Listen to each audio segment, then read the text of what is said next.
Welcome to the Jenna Ellis Show, sponsored by Legacy Precious Metals. There has never been a better time to invest in precious metals. Visit legacypminvestments.com. That's legacypminvestments.com.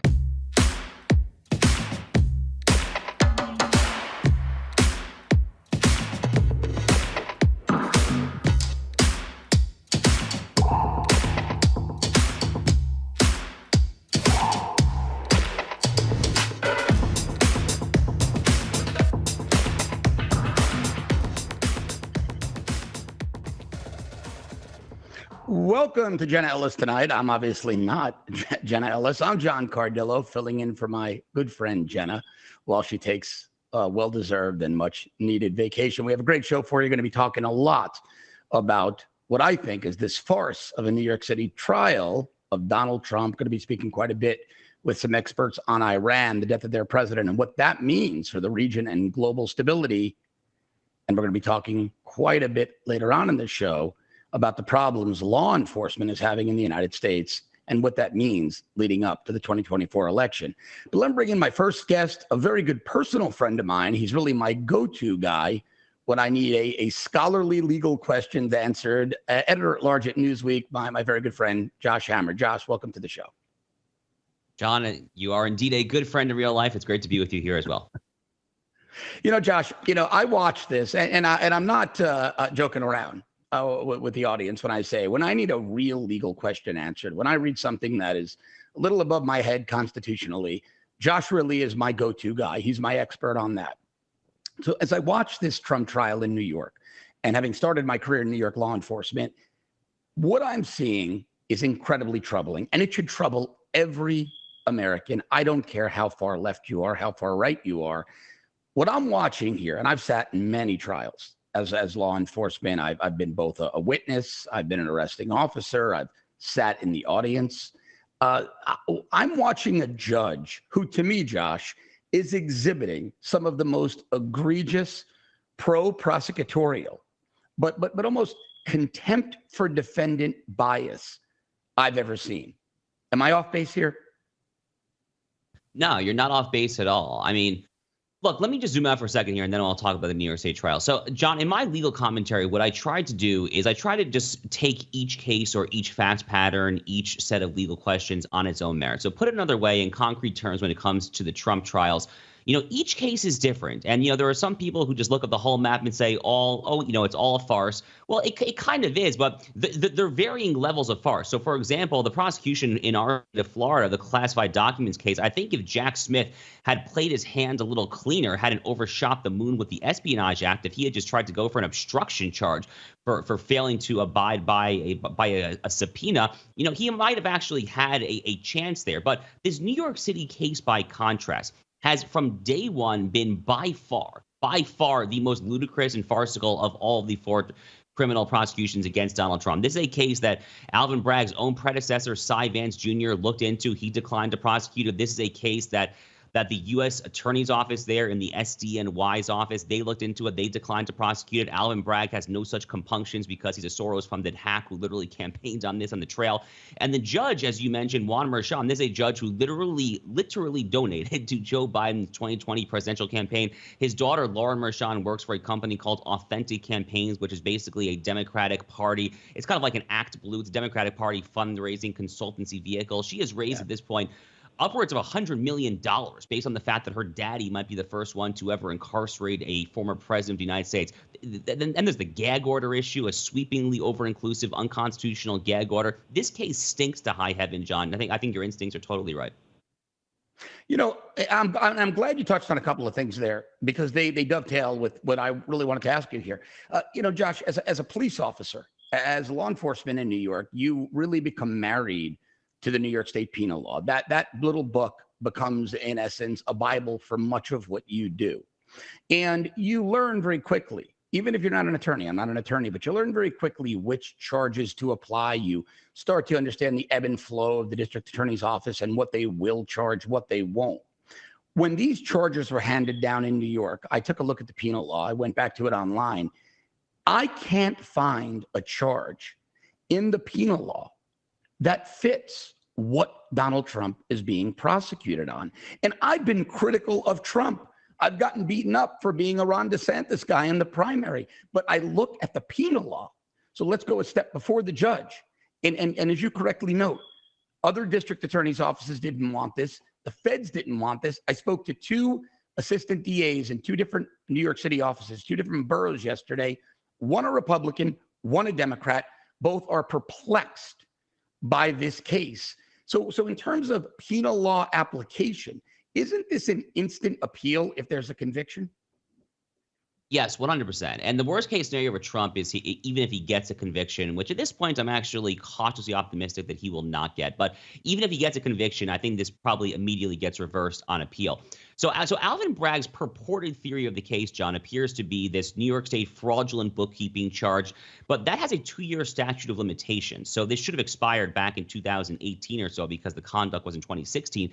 So Bragg's theory of the case is that he can circumvent that statute of limitations problem while simultaneously getting this from a misdemeanor to a felony by saying that it was a fraudulent bookkeeping charge in furtherance of something else. Now, I say something else deliberately because Alvin Bragg, Matthew Colangelo, Susan Hoffinger, no one in that DA's office has actually told the jury and the judge, to my knowledge yet. They have not actually said what their legal theory of the case is. This is a very simple point that not enough people are making, and I cannot possibly express to you how ludicrous it is that we are about to get to closing arguments and then jury instructions after that, and we literally don't know what their theory of the case is. We think that it is in furtherance of a federal campaign finance law violation, which the local DA has dubious jurisdiction at best to try to tack on and in furtherance of a federal crime, especially when the federal prosecutors looked into this and declined to prosecute it. That appears to be their theory of the case, but it's just another reason why this thing just totally stinks to high heaven there. They literally have not told us, John, what the actual black letter criminal statutes are that they are prosecuting the first ever presidential trial on. Josh, in the next 45 seconds or so that we have, which of the 4 criminal trials do you think is the most dangerous for Donald Trump, if any of them? So right now, I actually don't think any of them are. The New York case is by far the most likely to get the verdict. We'll get a verdict next week or the week after that, the very latest. There's a small chance the D.C. trial makes it to court prior to November if Jack Smith really tamps down some of his charges there and tries to fix what the Supreme Court's going to give us in a month or so. But right now, I think Donald Trump's looking in good shape. We'll see what the New York court does, obviously. Josh Hammer, my favorite go-to legal expert and a very good personal friend. Josh, always great to have you with me. Great to see you, my friend. You bet, John. And I have to agree with Josh. You know, having served in law enforcement in New York, I've never seen a case this egregious. We'll be right back.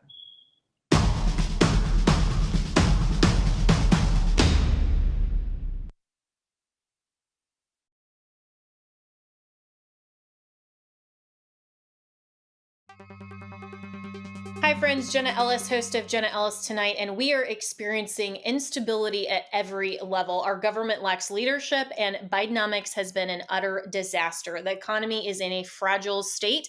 Inflation has been a constant issue. High interest rates have put significant pressure on the real estate market. There have been major bank failures, and many analysts say a stock market correction is likely overdue. We have global conflicts in Europe and the Middle East, and those have the potential to spread, but gold has soared to record highs even among the tensions. So there are so many reasons that Americans should consider wise investing and investments in gold and silver, and Legacy Precious Metals is the gold standard. I love Legacy Precious Metals because of their zero hassle, education first approach. They can help you roll your traditional IRA into a gold IRA or ship metals directly to your house. Go to legacypminvestments.com, download the free investor guide, and I have read it. There is so much valuable information there. Friends, now is the time to not roll the dice on your hard-earned money. Find out about the growth potential that is in gold and that gold offers you. Contact Legacy Precious Metals and make sure to tell them that I sent you.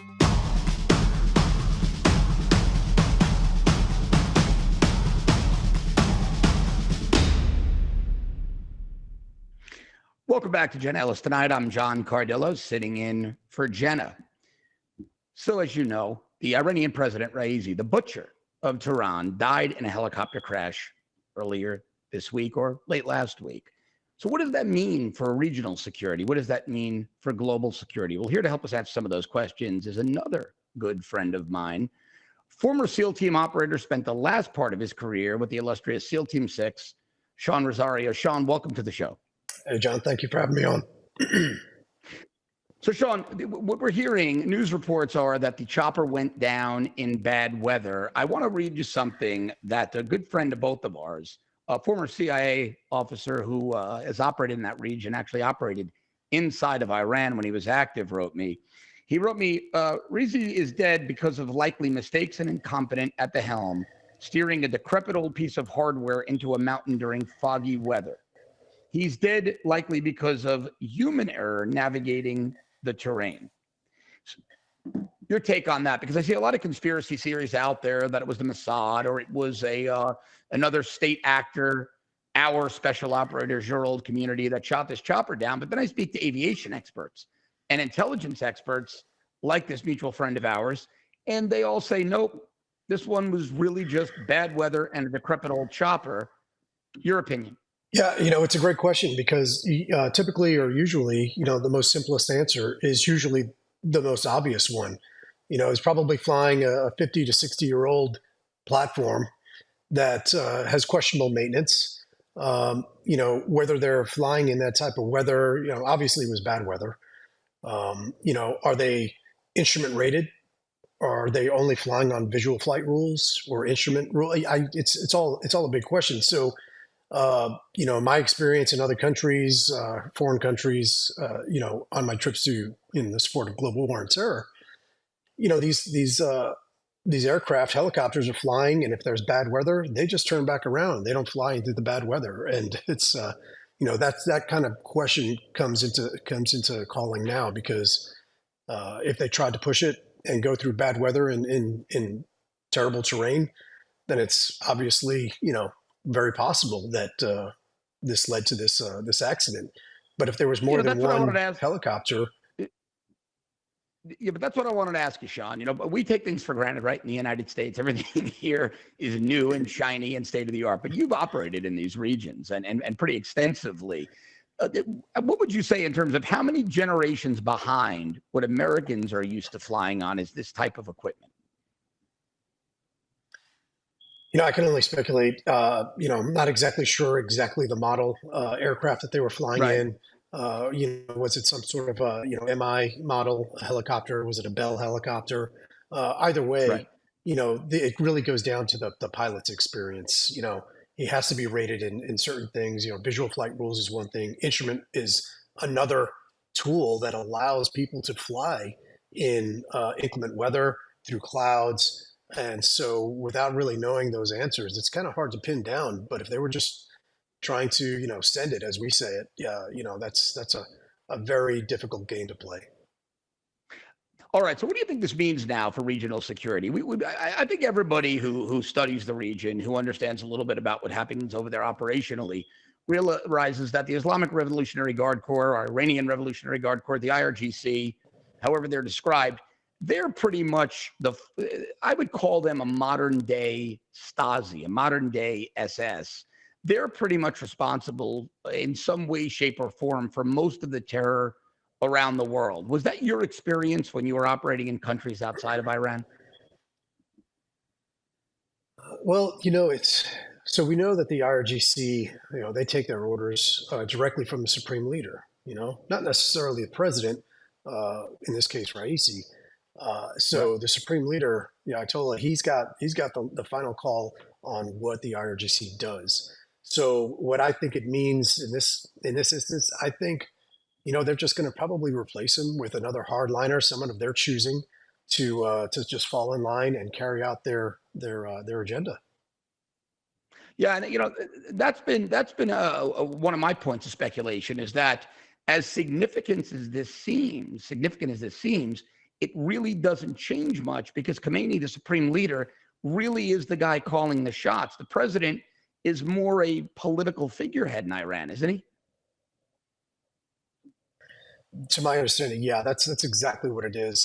Again, in this, after the the Shah is gone and the Islamic revolution takes over, and they put in the Ayatollah and his, people following him. They're just following in step, and that final word always comes from the supreme leader. Do you think we're going to see American boots on the ground closing in on the border? Not in Iran. I don't think that's going to happen, but in the regions around Azerbaijan and bordering nations. Well, I think it's. I agree with you. I don't think we're going to see boots on the ground in Iran. That would be a big geopolitical move, one that I don't think that we're necessarily positioned for right now. But there's always activity going around in neighboring countries. Azerbaijan is a good example. I know that that country is very rich in natural resources. So of course, I think there's American interests there, protecting those interests or engaging with the government to ensure that those interests are in line with the United States. Yeah, last question. We have about a minute left in this segment, Sean. What I wanted to ask you was, what do you think? Do you think the IRGC becomes more proactive now, or do they keep their head down? Or are they going to use the death of this president? Are they going to spread their own false propaganda to justify more attacks on U.S. interests, allied interests around the world through their proxies? I think you can almost guarantee there'll be false propaganda coming out of that place. Absolutely. But, there's a list of items that, there's so many questions out there, surrounding the death of this guy, Raisi. Was it true mechanical error, pilot error? Was it an inside job? Was it some other, state actor, making waves? So a lot of questions to be answered, but you can guarantee that there'll be some false propaganda coming out. 30 seconds. Do you think the IRGC is proactively sponsoring terrorists to come across our southern border? Or are they part of that effort? In my opinion, I believe they are. Yeah, I believe they are. There's, in my experience traveling throughout Latin America as well, I do know, and I've heard this directly from sources coming out, that in the country of Venezuela, that there's a very close relationship with Hezbollah, which is of course sponsored by the IRGC. Sean, great place to finish. I want to pick it up what I ran in the next segment. We'll be right back. More with Sean Rosario, former SEAL team operator.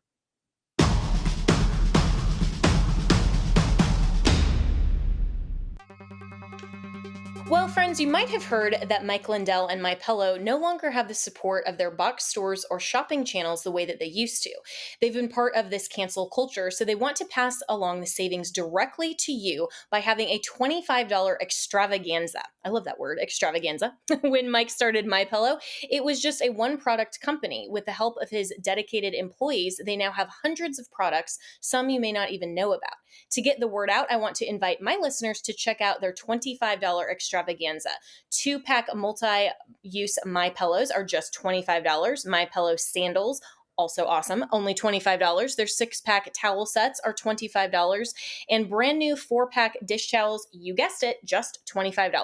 For the first time ever, the premium MyPillows with the all-new Giza fabric, just $25. And orders over $75 will receive free shipping too. This amazing offer won't last long. Go to mypillow.com, use the promo code Jenna, or call 800-564-8475 today. That's 800-564-8475, or go to mypillow.com and use the promo code Jenna.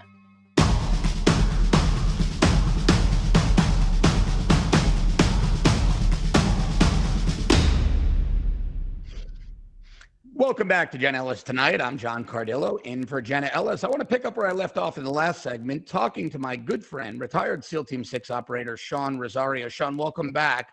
We ended the last segment on you informing us about the Iranian presence, specifically the IRGC's operational presence in Venezuela. That's a particular concern to me because it's only a couple hours away from the southern United States. I spoke to another retired intelligence community friend, and they're telling me that axis of evil, China, Iran, and Russia, not so much North Korea, but China, Iran, and Russia now all have pretty robust presences in Venezuela, just a hop away from the southern border of the United States. Are you hearing the same from members of your community?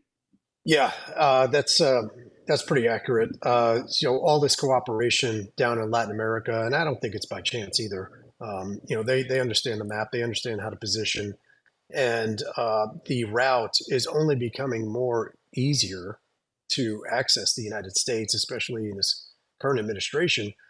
But everybody, the Darien Gap has always been in the news lately. You see it on X, you see it on different different mediums. And the Darien Gap is that area of Panama that's very close to Colombia.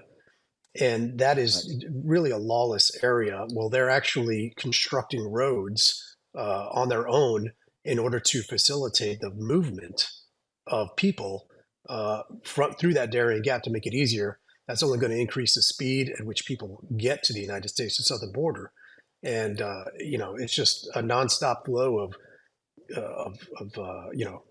Iranians or Afghanis or Chinese, and it's just flowing into our border.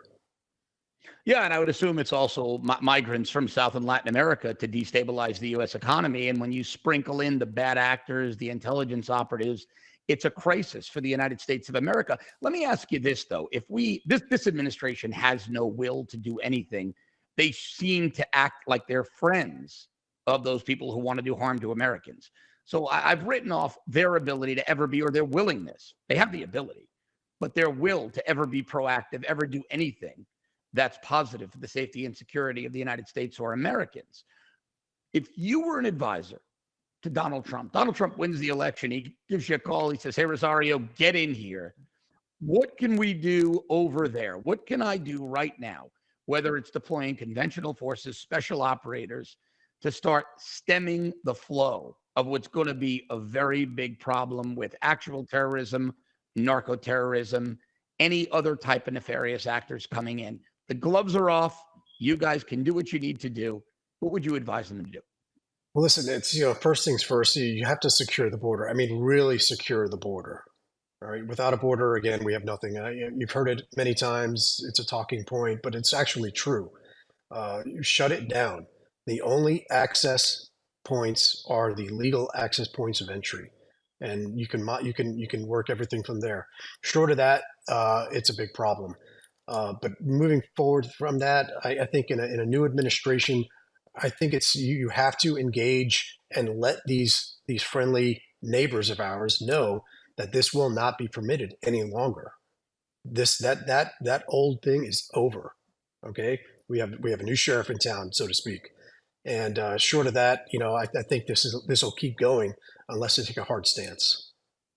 But when you reassure them, you're talking about also deploying, even if just as advisors, special operations assets, aviation assets, naval assets, correct? Yeah, those are very capable assets. Of course, we deployed and used those in the hunt for Pablo Escobar back in the 80s, and it was pretty effective. The technology has only advanced since then. But then again, the people on the ground, the people trying to avoid detection, they're becoming smarter as well. So it's always a game of cat and mouse. But at the same time, I think it's completely doable. Yes, we can always assist, provide technical advisors and operational advisors in order to guide these friendly countries in order to help achieve our national objectives.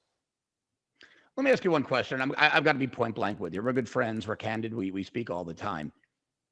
Don't you think we need kinetic action against the cartels in Mexico?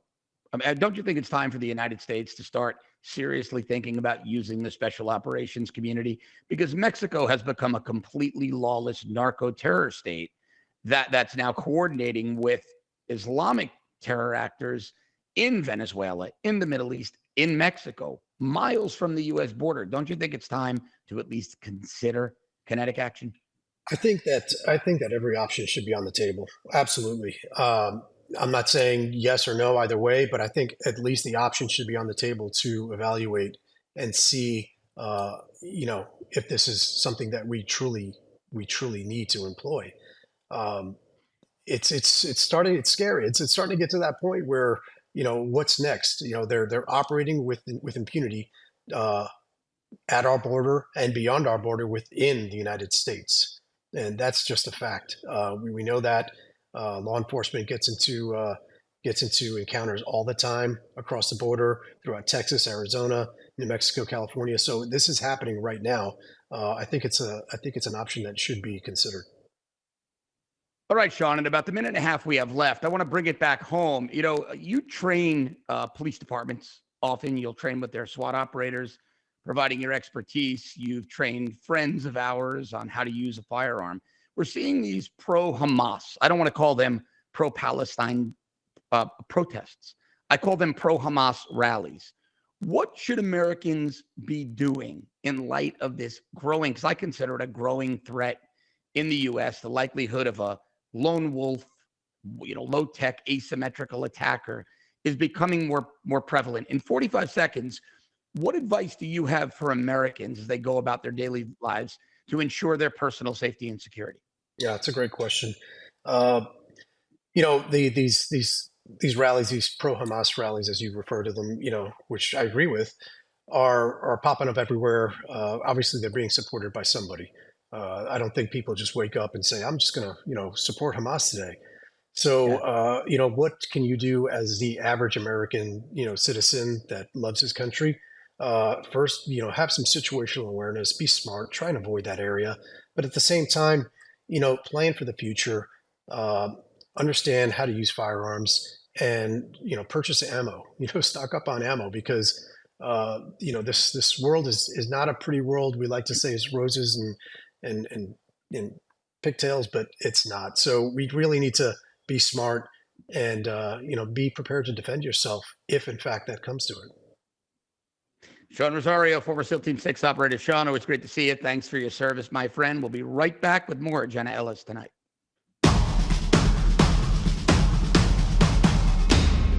Hi friends, Jenna Ellis, host of Jenna Ellis Tonight, and we are experiencing instability at every level. Our government lacks leadership, and Bidenomics has been an utter disaster. The economy is in a fragile state. Inflation has been a constant issue. High interest rates have put significant pressure on the real estate market. There have been major bank failures, and many analysts say a stock market correction is likely overdue. We have global conflicts in Europe and the Middle East, and those have the potential to spread, but gold has soared to record highs even among the tensions. So there are so many reasons that Americans should consider wise investing, and investments in gold and silver, and Legacy Precious Metals is the gold standard. I love Legacy Precious Metals because of their zero hassle, education first approach. They can help you roll your traditional IRA into a gold IRA or ship metals directly to your house. Go to legacypminvestments.com, download the free investor guide, and I have read it. There is so much valuable information there. Friends, now is the time to not roll the dice on your hard-earned money. Find out about the growth potential that is in gold and that gold offers you. Contact Legacy Precious Metals and make sure to tell them that I sent you.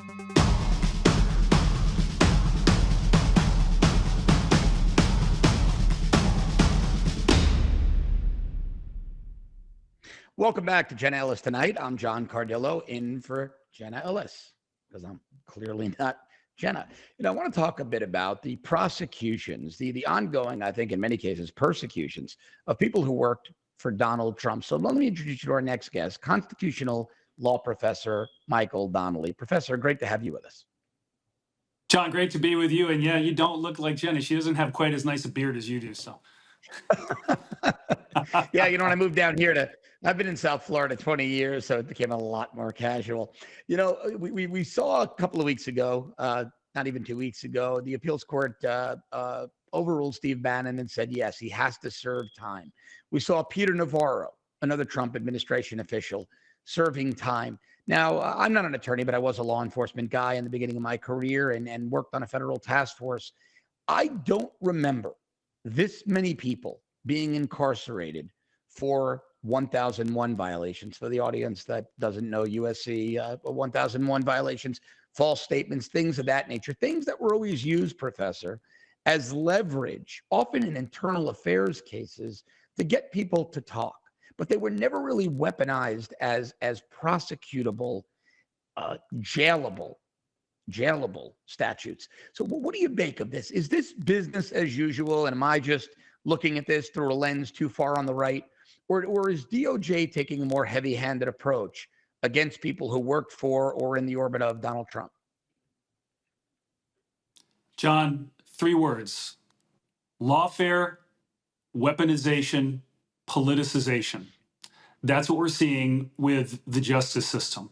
It is unacceptable. It has to stop. So when you talk about Peter and Steve Bannon, I like both of them a lot. They are being incarcerated for failing to appear before Congress. Actually, they're being held in contempt of Congress. That's specifically what they were charged with and were convicted of. I appreciate very much Steve and Peter's, decisions. Congress does need to be able to subpoena people and get people, and that's, something that the Republican Congress is trying to do as well. And that's what, Hunter Biden didn't come, and then he eventually was able to work a deal out with the committee. Steve and Peter were claiming executive privilege, which I respect. But let's talk about Donald Trump. Okay, forget about people who are working around Donald Trump. How about the president himself? He's got at least 4 cases. You could count 5, maybe 6. That's totally unprecedented. Michael, never happened and shouldn't. I want to get to that in a moment. That was going to be my next question, but I'm old enough to remember, so are you, when Eric Holder, the nation's top prosecutor, the Attorney General of the United States, was held in both civil and criminal contempt of Congress. And both sides of the aisle, well, they were like, no big deal. So when you look at that, in contrast to Steve Bannon and Peter Navarro, how can Americans not believe there are 2 standards of justice? I don't think that's speculation any longer. That's not you and I opining. They're proving it to us day in and day out. Why did Eric Holder not receive the same treatment as Bannon and Navarro? He was the Attorney General, and it's the Department of Justice that prosecutes contempt of Congress. And so that's why it matters who's in office. That's why it matters who your Attorney General is. And that's why we need to depoliticize and stop the weaponization of the Department of Justice, of our justice system. We need to have some honor. We need to put honor back into the system, and we need to put the rule of law back into the system, and not prosecute people politically because they're your opponent. Yeah, when Donald Trump and Bill Barr would have a meeting, oh my God, he's acting as Donald Trump's personal attorney. Barack Obama called Eric Holder his wingman, and the New York Post, the Washington Post, the New York Times, and CNN thought it was the greatest soundbite in the history of soundbites. They replayed it over and over again. So now you move to Donald Trump. I had spoken to our good friend Josh Hammer a little earlier in the show. I was a law enforcement in New York. I think the New York case is a case that never should have been. Manhattan DA is embarrassing himself and engaging in some of the worst prosecutorial misconduct I've ever seen. So I'll ask you the same question I asked Josh. Which of these cases, if any, is a problem for Donald Trump? Well, it's a problem is it a problem? That's a great question. I'm not sure any of them, honestly, are problems for Donald Trump. They should never have been brought, but I think people see through the political veneer of what's going on here. I think people understand that especially when you put them all together, John, and they're all Democrats who are prosecuting these cases. The classified documents case, the disclosure case, the federal, the documents case in the New York, what's happening right now. And when you look at those cases, maybe we can talk about those cases, but I think, what's going to happen next week with closing arguments is going to be very interesting. But I think the American people know what's going on, and I think it shows in the polls. And I think that no matter what happens in these cases, I think you're going to see Donald Trump reelected as president of the United States in November. I think Michael Cohen was one of the worst witnesses. I've been a witness for the prosecution many times in my law enforcement career. I don't think I've ever seen a prosecution witness more damaging to the prosecution than Michael Cohen. He has absolutely no credibility whatsoever. Well, let's hope the jury agrees with you. But I look at the statistics and I see that you have about 19 witnesses for the prosecution. The defense put up 2 for 2 hours. And, when you cut through the chase, these charges, the evidence really, in my opinion, isn't there. It's just not there. And clearly, It's political. motivated politically. And I really hope that the jury is willing to see that and return a not guilty verdict, which is what they should do. We'll see what they do. And again, I want to ask you another question I had asked Josh Hammer. I can't find any statute in the New York State penal law book I'm very familiar with.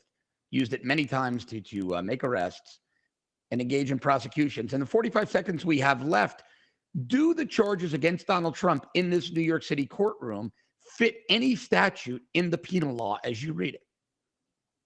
Well, yeah, the law that they've used is falsifying documents, right? So there is a penal code in New York for falsifying documents, and it makes it a felony when they connect it to another crime with the intent to commit another crime. What they're trying to do is they're trying to put together a federal elections crime, alleged crime, which I think is ridiculous. Also, conspiracy in terms of the quote unquote cover up on the money, which isn't a crime.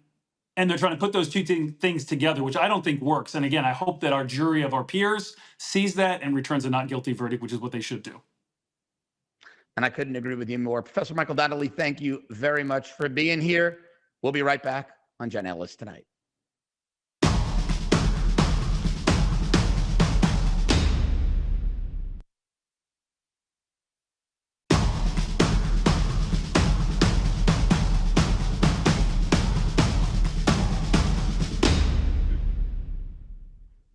And welcome back to Jenna Ellis Tonight. I'm John Cardillo in for Jenna.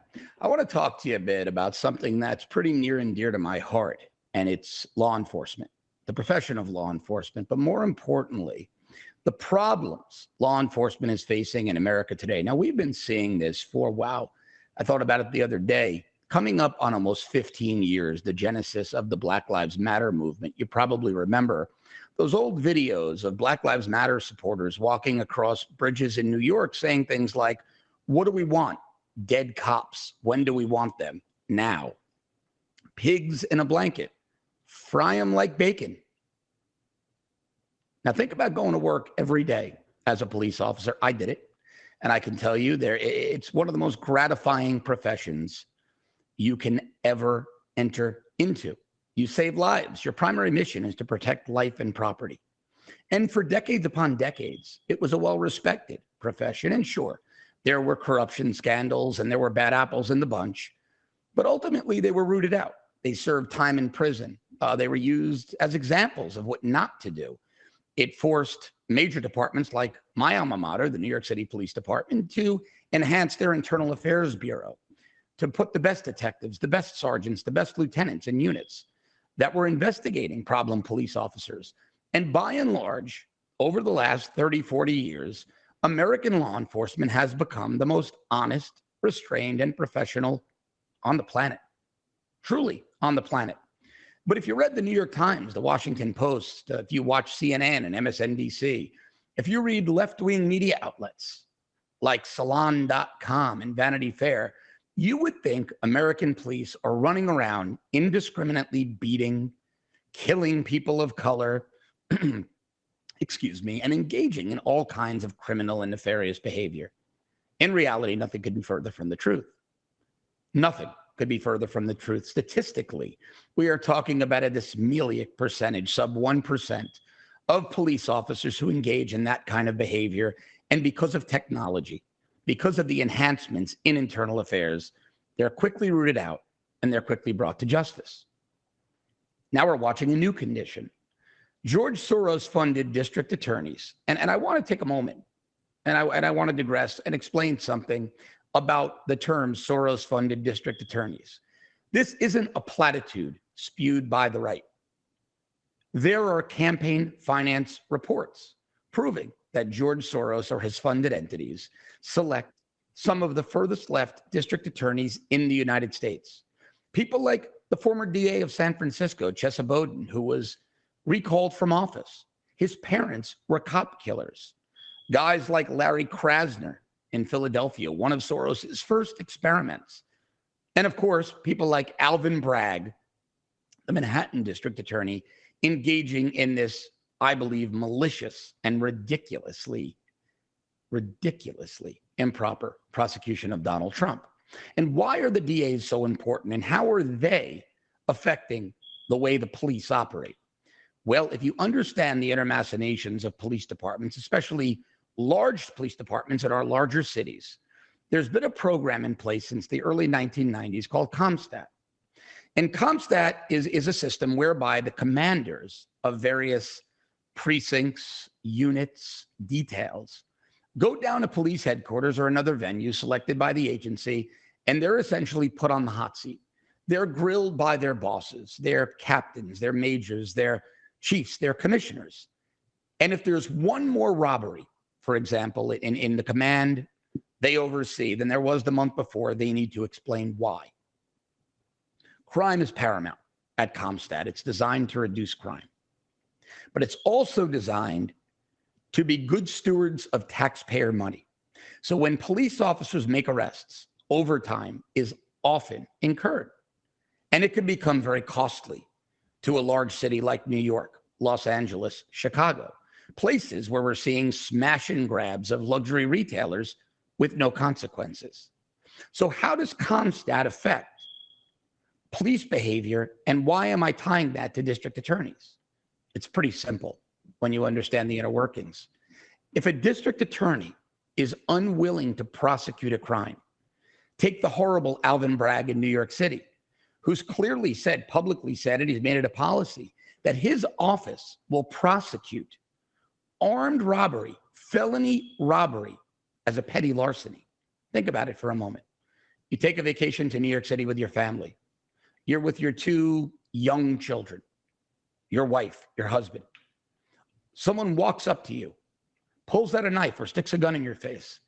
If you or your family are not injured in that incident, the Manhattan District Attorney's Office is going to charge that as a petty larceny. Do you know what else a petty larceny would be? Stealing shampoo from Walgreens. So your children put in fear. They'll probably have PTSD for many years to come. Doesn't matter to far left Soros-funded DAs like Alvin Bragg and Larry Krasner. They want to equate the terror they went through to stealing a pack of gum from a CVS. It is absolutely tragic. So it is a real public safety epidemic. I'll call it a public safety crisis that's only going to get worse. So what can you do? Well, for starters, don't vote for far left Soros-funded district attorneys. Vote for prosecutors who will actually prosecute crime. A novel concept, isn't it? But I recommend everybody exercise your Second Amendment rights. Own a firearm. Carry that firearm where legal. Train with that firearm. If you have a fire extinguisher by your stove, there's really no reason to not have a firearm nearby. It's better to have it and not need it than need it and not have it. It's an old cliche, but one that I think really rings true. Again, thanks for being with me tonight. I'll be back here with you tomorrow, filling in again for Jenna. In the meantime, you can check out this and other content of mine on my X, formerly Twitter, at John Cardillo. You have a great night.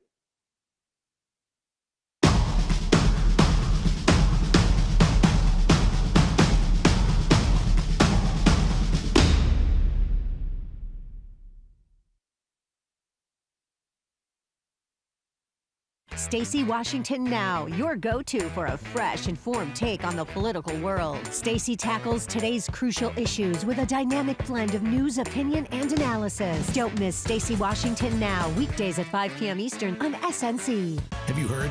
Jenna Ellis Tonight is on 5 nights a week. Count on Jenna Ellis for insightful commentary on the day's biggest stories. We can still consistently be conservatives.